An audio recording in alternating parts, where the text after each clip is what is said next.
there, my name is Nate Jackson, the Eclipser. Welcome everyone to the final video in our Eclipse review series for the season. Not only that, and also the final video in Eclipse series number 5, the first films of Samuel Fuller, our review of that. Samuel Fuller's The Steel Helmet. 1951, 84 minutes, black and white, monaural, 1:30:31 aspect ratio, and all that silly sort of rot. Here we are, the end of an era, or sort of, or I don't know. Samuel Fuller knocked it out of the park with this one. This feels like a Samuel Fuller movie. Basically, it's about a bunch of soldiers fighting in the Korean War, and it's sort of like one of those, it's basically a realistic look of the Korean War. Just to give you just a brief synopsis of the plot, it revolves around Sergeant Zach, who played by Gene Evans, who is captured by a bunch of North Koreans, and his whole regiment is shot. Except for, however, Zach survives because his helmet like absorbs the bullet or something like that. And so he makes it out, and he's rescued by a young South Korean boy who's nicknamed Short Round. And he doesn't. At first, Zach doesn't want him around, but Zach, maliciously takes him in, and he meets up with a bunch of other soldiers. Who else? There's Lieutenant Driscoll, who is, I believe, is an African American. I may have to confirm that. But the idea is that there's a lot of other different. Basically it's a bunch of different races, a bunch of different creeds. People coming from all different kinds of backgrounds, and it was sort of like, I guess, a melting pot of U.S. infantry of people, soldiers. Anyway. There's also, Sergeant Tanaka, who's an Asian man. And then there's Private Baldy, who's bald. And then Joe, who's the quiet one, who I don't think says one word of dialogue. And basically it shows them, in the behind the lines.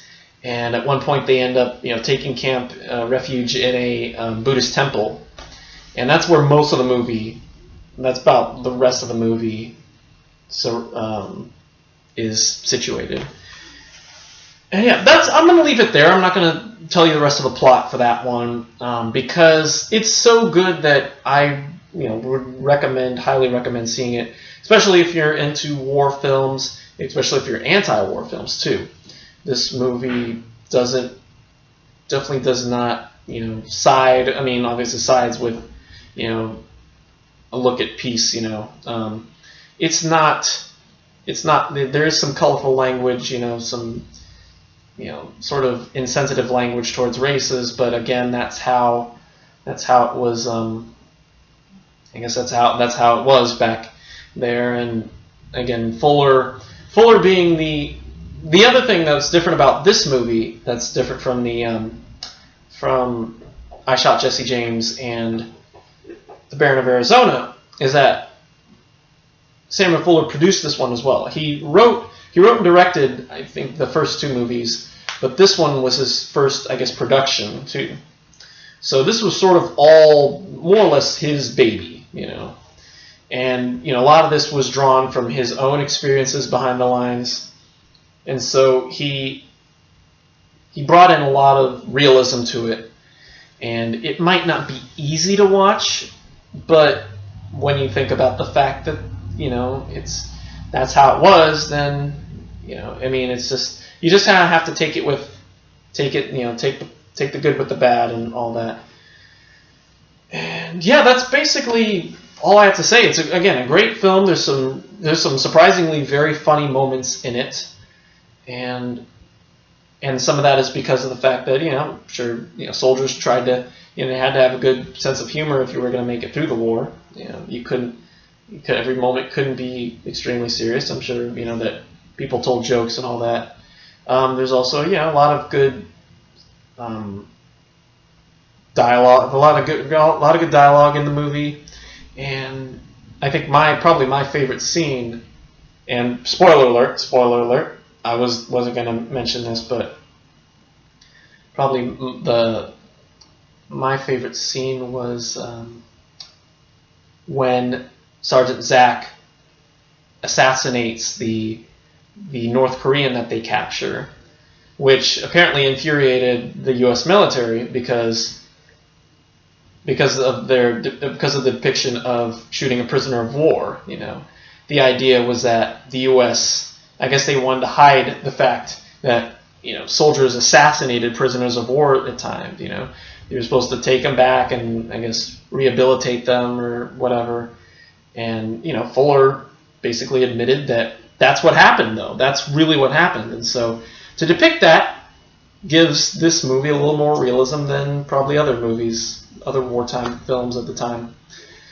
So yeah. That's all I have to say about this movie.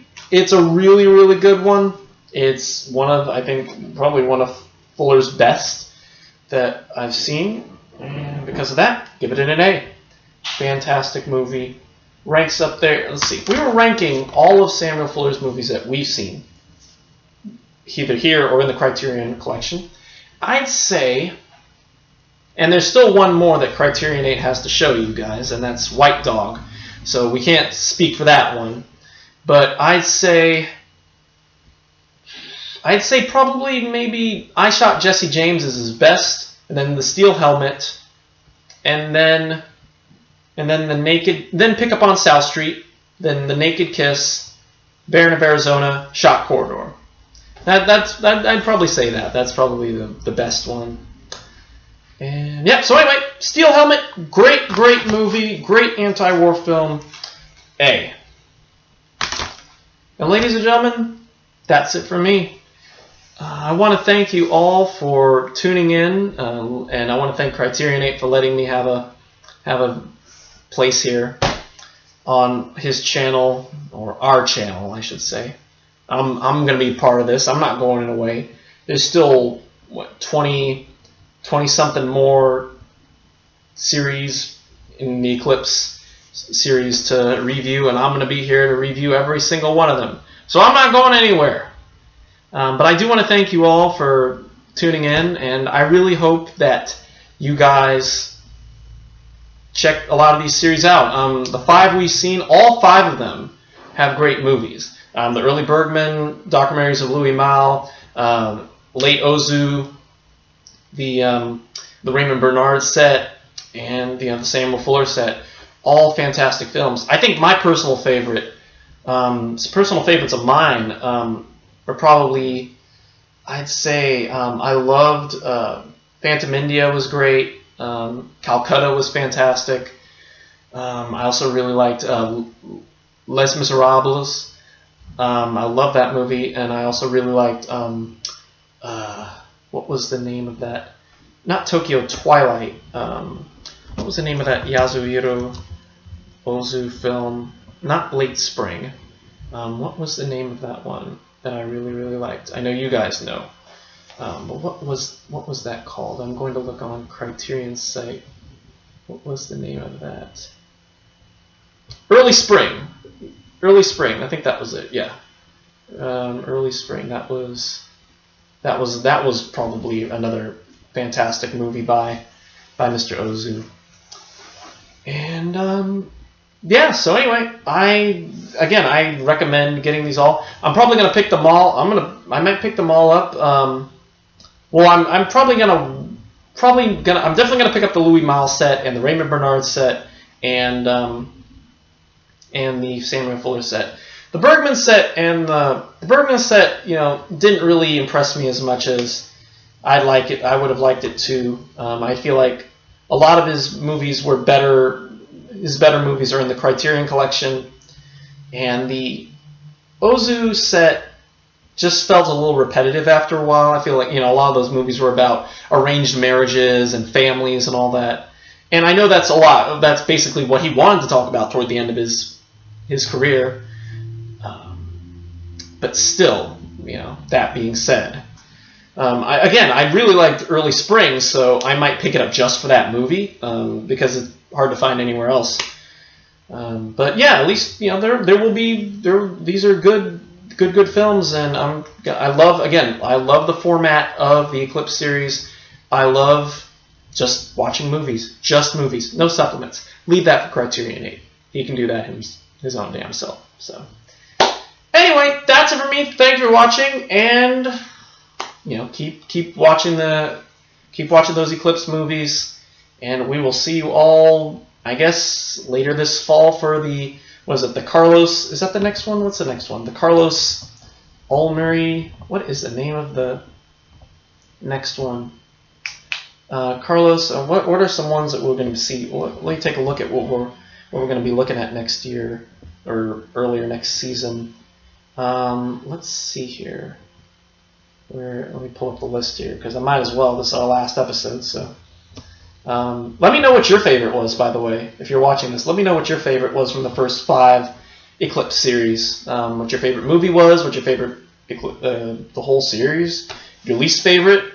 If I had to pick a least favorite from the first Eclipse series, I'd say it's probably one of the early Bergman sets. I like Torment. I did like Torment. That was a good one. That was probably my favorite of the early Bergman set. I'd say either Thirst or To Joy. I'm not sure. It's been a while since I've seen them, and again, those kind of blur. His Bergman's movies kind of blur sometimes.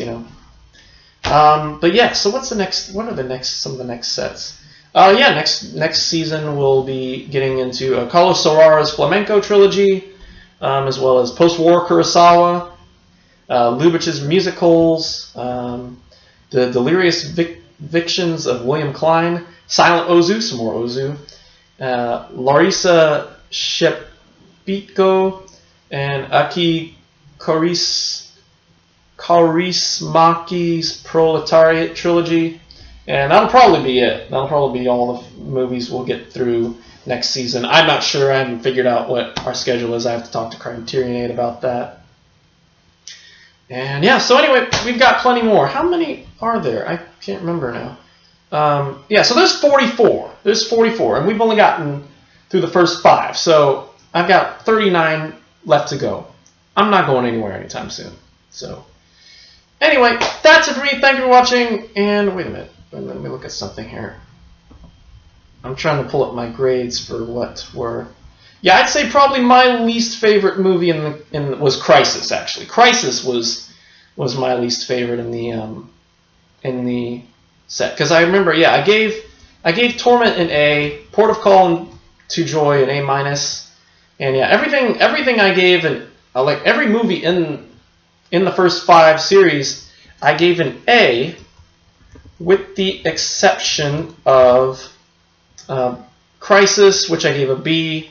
Thirst and the Baron of Arizona, which I gave B+, and then To Joy, To Joy, Human, Troll Human, Tokyo Twilight, The End of Summer, which I all gave A-. Yeah. So again, a lot of great movies. No real bad seeds in this set. I still recommend pick them all up, get them all. I don't care. Anyway, that's it for me. Thank you so much for watching. Thank you for joining us on this trial season or beginning season of Eclipse movies. I know I've probably taken up too much of your time today. So anyway, thanks again, and we'll see you soon. And until then, goodbye.